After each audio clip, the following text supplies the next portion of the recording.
put that thing over my face. Don't put me in the dark.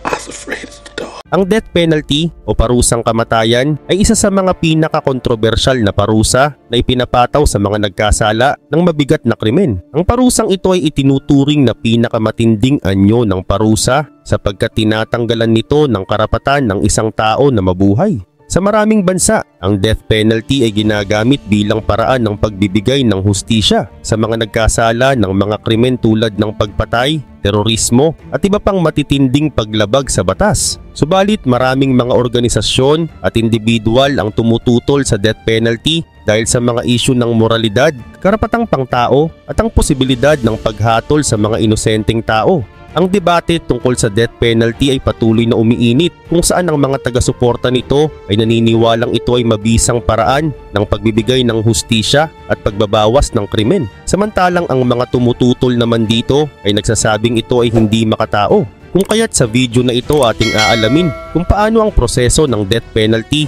sa 15 bansa na ito. Kaya tara, simulan na natin. Number 1, Yemen. Ang Yemen ay isa sa mga bansa na nagpapatupad pa rin ng death penalty. Ang death penalty ay legal na parusa sa Yemen at karaniwang isinasagawa sa pamamagitan ng pagbaril. At kung minsan ang mga executions na ito ay isinasagawa rin sa publiko.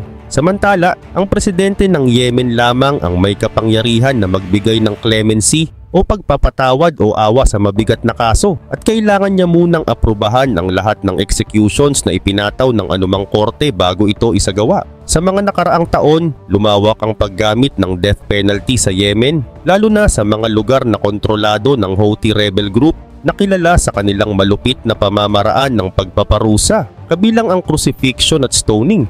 Noong January 23, 2024, isang Houthi court ang naghatol ng kamatayan sa 32 na lalaki at 9 sa kanila ay sa pamamagitan ng crucifixion at stoning.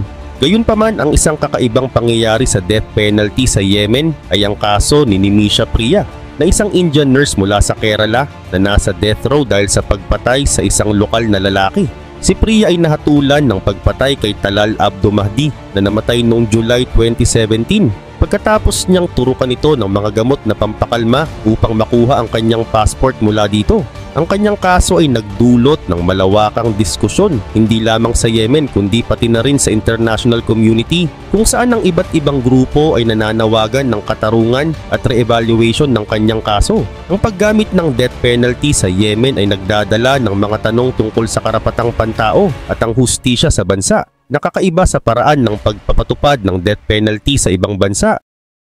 Number 2, Saudi Arabia. Ang Saudi Arabia ay isa sa mga bansa sa buong mundo na patuloy na nagpapatupad ng death penalty. Ang parusang kamatayan ay legal sa Saudi Arabia at karaniwang isinasagawa sa pamamagitan ng beheading o pagputol ng ulo na ginagawa sa publiko.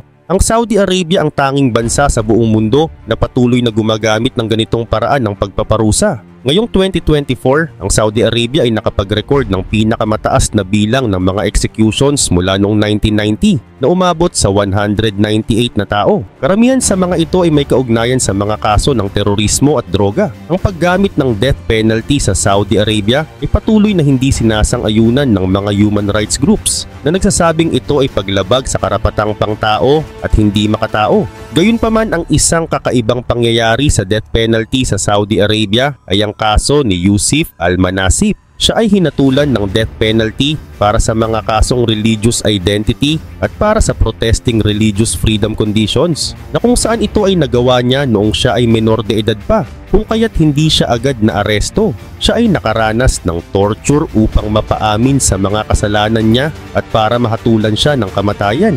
Ang kasong ito ay nagdulot ng malawakang pagtutol mula sa iba't ibang human rights groups at naging isang malaking kontrobersya. Ang Saudi Arabia ay patuloy na sinusubaybayan ng mga human rights advocates dahil sa patuloy na paggamit ng death penalty ng bansa, lalo na sa mga kaso na may mga batang inosente. Ang mga insidente na ito ay nagdala ng atensyon sa pangangailangan ng reforma sa sistema ng hustisya sa Saudi Arabia upang matiyak na ang mga karapatan ng mga tao, lalo na ng mga bata, ay protektado. Number 3, United States. Ang United States ay isa sa mga bansa sa buong mundo na nagpapatupad pa rin ng death penalty na kung saan ang 27 states nito, pati na rin ang federal na pamahalaan at ang militar ay gumagamit pa rin ng parusang ito. Ang mga krimen na maaaring humantong sa death penalty ay kinabibilangan ng mga mabibigat na paglabag sa batas tulad ng pagpatay at terorismo. Samantala, ang iba't ibang pamamaraan ng pagpapatupad ng death penalty sa bansa ay kabilang ang lethal injection, electrocution, gas chamber, hanging, at firing squad depende sa estado. Sa kabila ng legal na death penalty, may mga estado na nagpapatupad ng moratorium o pansamantalang pagtigil sa pagpapatupad nito gaya ng mga estadong Oregon, California at Pennsylvania. Samantala, isa sa mga kakaibang pangyayari sa death penalty sa United States ay ang kaso ni Richard Tipton, James H. Rowan Jr. at Corey Johnson na mga miyembro ng isang gang sa Richmond, Virginia na nahatulan ng kamatayan noong February 1993 dahil sa serye ng kanilang mga pagpatay na may kaugnayan sa droga. Ang kanilang mga execution dates ay noong May 2006. Ngunit na-delay dahil sa mga hamon sa pagproseso ng lethal injection. Ang kasong ito ay nagbigay diin sa mga komplikasyon at kontrobersya na kaakibat ng pagpapatupad ng death penalty sa United States. Number 4. Japan. Ang Japan ay isa sa mga bansa na nagpapatupad pa rin ng death penalty. Ang death penalty ay legal sa bansa at karaniwang ginagawa sa pamamagitan ng hanging o bitay. Ang paggamit ng death penalty sa Japan ay hindi sumasang-ayon ng mga human rights groups na nagsasabing ito ay paglabag sa karapatang pangtao.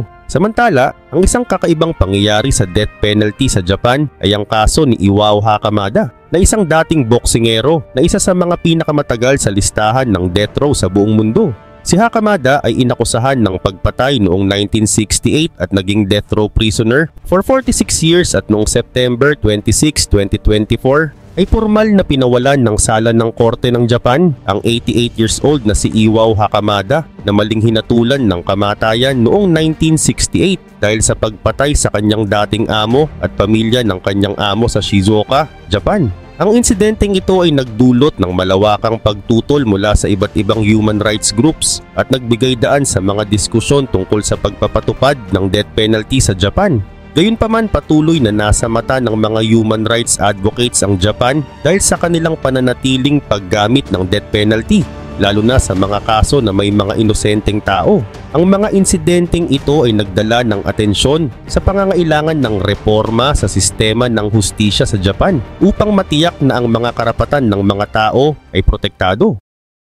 Number 5. China. Ang China ay kilala bilang isa sa mga bansang pinanatiling nagpapatupad ng death penalty sa buong mundo gamit ang lethal injection o shooting para sa mga krimeng tulad ng pagpatay, drug trafficking at corruption. Ang eksaktong bilang ng kanilang mga pagpapakulong at executions ay isang state secret, subalit tinatayang napakarami nito ayon sa mga internasyonal na organisasyon tulad ng Amnesty International. Ang sistema ng hustisya sa China ay naglalaman ng kakaibang aspeto tulad ng death penalty with reprieve, kung saan ang isang sentensya ng kamatayan ay maaaring maging life imprisonment na lamang. Halimbawa nito ay ang kaso ni Yang Hengjun na isang Australian journalist. Noong January 2019, lumipad si Yang sa Guangzhou upang mag-renew ng mga visa para sa kanyang pamilya at biglang inaresto ng Chinese government. Nahaharap siya sa isang kaso ng espiya ngunit hindi alam ang batayan ng akusasyon na ito. Gayunpaman siya ay nahatulan ng death penalty with reprieve noong February 2024. Ngunit ito ay nagdulot ng malawakang debate tungkol sa death penalty at karapatang pangtao sa China, lalo na sa mga akusasyon na walang basehan.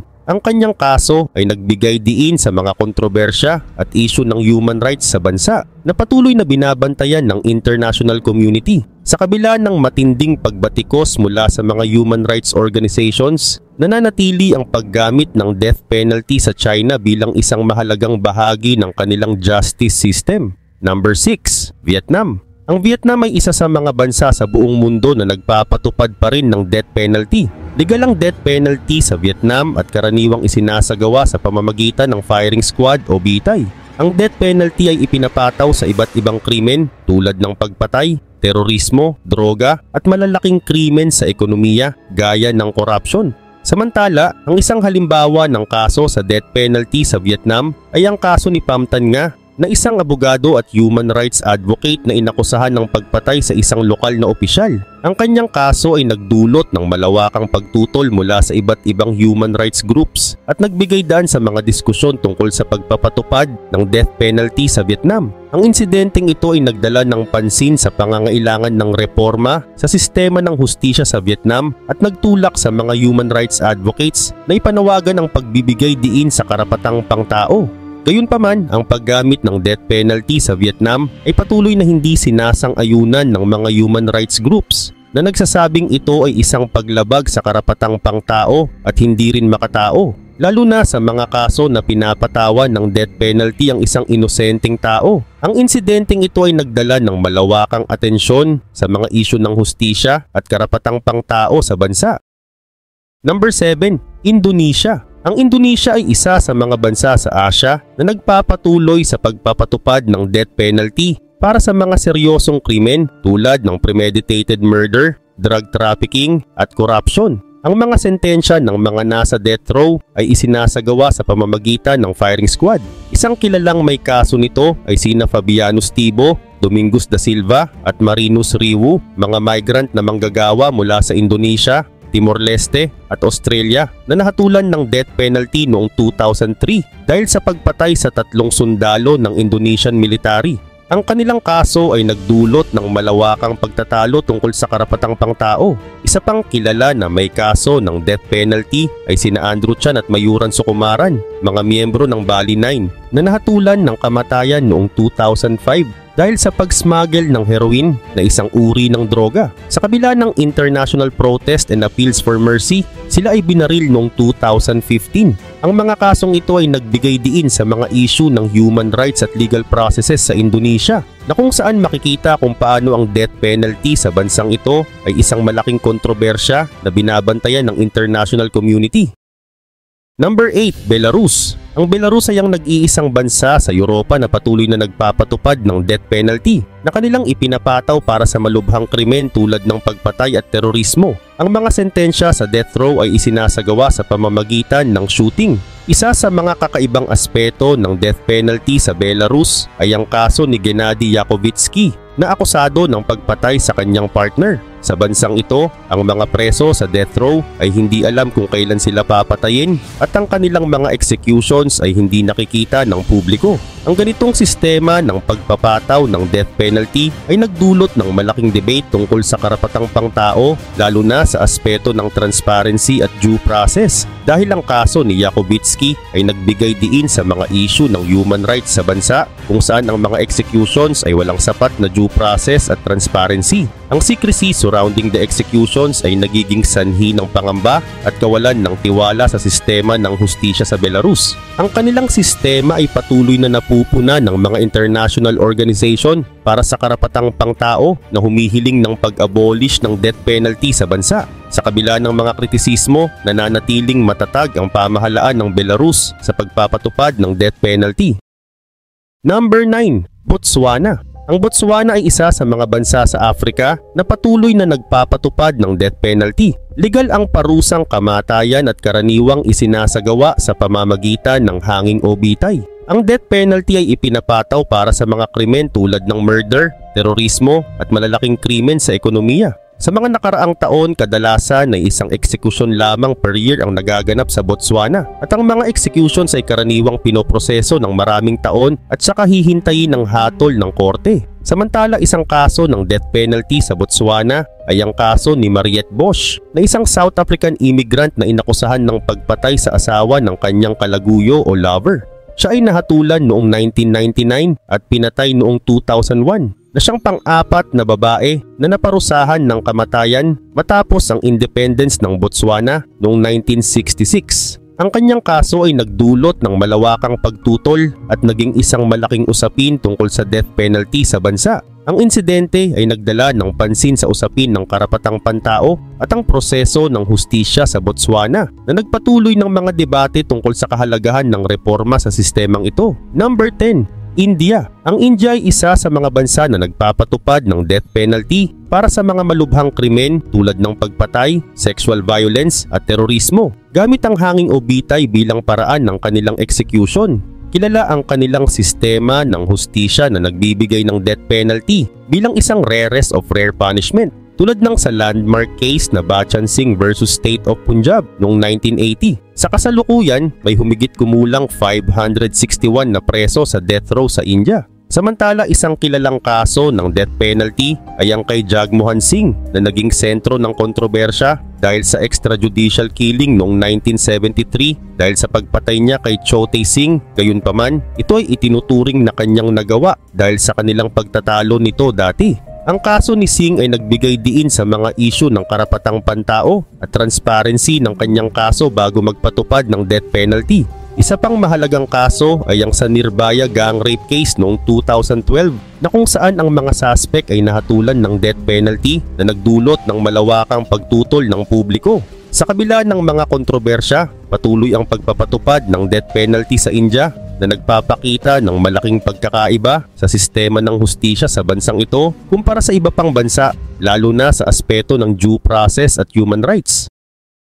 Number 11. North Korea. Ang North Korea ay kilala sa pagpapatupad ng death penalty para sa iba't ibang krimen tulad ng treason, spying, terrorism, murder, robbery, drug trafficking at rape. Ang death penalty ay karaniwang isinasagawa sa pamamagitan ng firing squad, ngunit sa ilang kaso ito ay maaaring isagawa sa pamamagitan ng public execution. Ang sistema ng hustisya sa North Korea ay lubhang sekreto at ang mga eksaktong detalye ng mga pagpapakulong at executions ay bihirang malaman ng publiko. Ang death penalty sa North Korea ay ginagamit hindi lamang bilang isang paraan ng pagpaparusa, kundi bilang isang instrumento rin sa pananakot sa mga mamamayan upang mapanatili ang kontrol ng rehimen. Samantala, isang kilalang kaso ng death penalty sa bansa ay ang pagkamatay ni Jang Song-taek na tiyuhin ng presidente ng bansa na si Kim Jong-un na hinatulan ng pagkataksil at napatay noong 2013 sa pamamagitan ng firing squad. Ang kanyang pagkamatay ay nagdulot ng malaking kontrobersya at nagpakita ng matinding kontrol ni Kim Jong-un sa kanyang kapangyarihan. Ang North Korea ay patuloy na napupuna ng mga international organization para sa karapatang pangtao dahil sa kanilang pamamaraan ng pagpapatupad ng death penalty at sa kawalan ng transparency at due process. Ang isyu ng death penalty sa North Korea ay nagdudulot ng isang malawak na debate tungkol sa mga karapatang pangtao sa bansa, na kung saan ang international community ay nakakaramdam ng matinding pagkaawa sa mga taong nakakaranas nito sa North Korea. Number 12. Iran. Ang Iran ay isa sa mga bansa na patuloy na nagpapatupad ng death penalty para sa iba't ibang krimen tulad ng murder, rape, drug trafficking, armed robbery at apostasy. Ang mga sentensya sa death row ay karaniwang isinasagawa sa pamamagitan ng hanging o bitay, ngunit may mga kaso ng stoning at firing squad. Ang sistema ng hustisya sa Iran ay madalas na napupuna dahil sa kawalan ng transparency at due process. Ang death penalty sa Iran ay ginagamit hindi lamang bilang isang paraan ng pagpaparusa kundi bilang isa ring panakot at upang mapanatili ang kontrol ng mga opisyal sa bansa. Samantala, ang isang kilalang kaso ng death penalty ay ang kaso ni Navid Afkari na isang Iranian wrestler na hinatulan ng death penalty dahil sa pagpatay niya sa isang security guard noong 2018 sa panahon ng mga protesta laban sa gobyerno. Gayunpaman, kahit marami ang tumututol na parusahan siya ng death penalty, noong 2020 lamang siya ay binaril. Ang kanyang kaso ay nagdulot ng malaking kontrobersya at nagpakita ng matinding kontrol ng gobyerno sa kapangyarihan. Number 13. Iraq. Ang Iraq ay isa sa mga bansa na nagpapatupad pa rin ng death penalty. Legal ang parusang kamatayan sa Iraq at karaniwang isinasagawa sa pamamagitan ng hanging o bitay. Ang death penalty ay ipinapataw sa iba't ibang krimen tulad ng treason, spying, terrorism, murder, robbery, drug trafficking at rape. Ngayong 2024, iniulat ng Iraq na pinalawak nila ang listahan ng mga krimen na maaring mahatulan din ng death penalty mula 11 crimes lang. Ngunit ngayon ay umabot na ng 16, kabilang ang anti-state propaganda, illegal manufacturing at illicit use of weapons. Samantala, isinasagawa ang death penalty sa Iraq sa pamamagitan ng public executions upang magdulot ng takot sa publiko. Ayon sa isang ulat, mayroong 318 na lugar sa Iraq na ginagamit para sa public executions, kabilang ang mga ilog, bukid, pamilihan, paaralan at sports grounds. Ang mga public executions ay kadalasang isinasagawa sa harap ng maraming tao na minsan ay umaabot sa 1,000 na tao o higit pa upang magbigay ng halimbawa at magdulot ng takot sa mga mamamayan. Samantala, ang mga pamilya ng mga nasentensyahan ay minsan ding pinipilit na manood ng executions bilang bahagi ng parusa. Ang paggamit ng death penalty sa Iraq ay patuloy na hindi sinasang-ayunan ng mga human rights groups na nagsasabing ito ay isang paglabag sa karapatang pangtao at hindi makatao, lalo na sa mga kaso na kinasasangkutan ng mga inosenteng tao. Ang insidente ay nagdala ng malawakang atensyon sa mga isyu ng hustisya at karapatang pangtao sa bansa na patuloy na pinagdedebatihan ng mga lipunan sa buong mundo. Number 14, Egypt. Ang Egypt ay isa sa mga bansa na nagpapatupad ng death penalty para sa iba't ibang krimen tulad ng murder, terrorism at drug trafficking. Legal ang death penalty sa Egypt at isinasagawa sa pamamagitan ng hanging obitay para sa mga civilian convictions at firing squad para sa mga military personnel. Ang Grand Mufti ng Egypt o ang kanilang religious leader ay may tungkulin na suriin ang lahat ng death sentences. Ngunit ang kanyang opinyon ay hindi umiiral sa korte. Ang mga executions ay karaniwang isinasagawa sa Cairo Central Prison, ngunit mayroon ding execution chamber sa Wadi al-Natrun at Burj al-Arab. Ang isang kaso ng death penalty sa Egypt ay ang kaso ng Portside Stadium disaster noong 2012 na kung saan 21 na tao ang nahatulan ng kamatayan dahil sa kanilang partisipasyon sa isang mass attack na nagresulta sa pagkamatay ng 74 na tao. Gayunpaman, ang mga sentensya na ito ay nagbago sa retrial noong 2014 at ang bilang na lamang ng mga nahatulan ng kamatayan ay 11 na, kung saan 10 ang nabawas. Ang kasong ito ay nagdulot ng malaking kontrobersya at nagpakita ng iba't ibang reaksyon ng publiko tungkol sa death penalty sa bansa. Samantala, patuloy na pinupuna ng mga international organization ang death penalty ng bansa dahil sa mga karapatang pangtao na nilalabag at patuloy nilang ipinaglalaban ang pagsasaayos ng sistema ng hustisya sa Egypt. Sa kabila ng mga kritisismo, nananatiling matatag ang pagpapatupad ng death penalty sa bansa, kaya't ito ay nagiging sentro ng debate sa bansa. Number 15, Syria. Ang Syria ay isang bansang matatagpuan sa Western Asia at may populasyon na tinatayang nasa 22 milyon at sila ay kilala sa pagpapatupad pa rin ng death penalty bilang bahagi ng legal system dito. Ang death penalty ay ipinapataw para sa mga krimen tulad ng pagtraidor, espiya, terorismo, pagpatay at drug trafficking. Ang death penalty ay karaniwang isinasagawa sa pamamagitan ng bitay o firing squad, ngunit ang mga public executions ay bihira na. Sa ilalim ng pamumuno ni Bashar al-Assad, lalong naging importante ang paggamit ng death penalty laban sa mga itinuturing na kaaway ng Estado, lalo na noong Syrian Civil War na nagsimula noong 2011. Ang mga korte ay madalas na nagbibigay kaagad ng hatol na kadalasan ay hindi sapat na nadedepensahan ng mga akusado ang kanilang sarili sa korte. Samantala, ang judicial system ng Syria ay pinaghalong secular at Islamic law. Gayunpaman, ang legal system ng Syria ay inakusahan ng mga human rights organizations tulad ng Amnesty International dahil sa hindi tamang proseso ng mga kaso, lalo na sa mga may kaugnayan sa politika at terorismo. Ang death penalty ay isa ring strategy ng pamahalaan laban sa mga rebelde at kalaban ng Estado upang mapanatili ang kapayapaan sa bansa.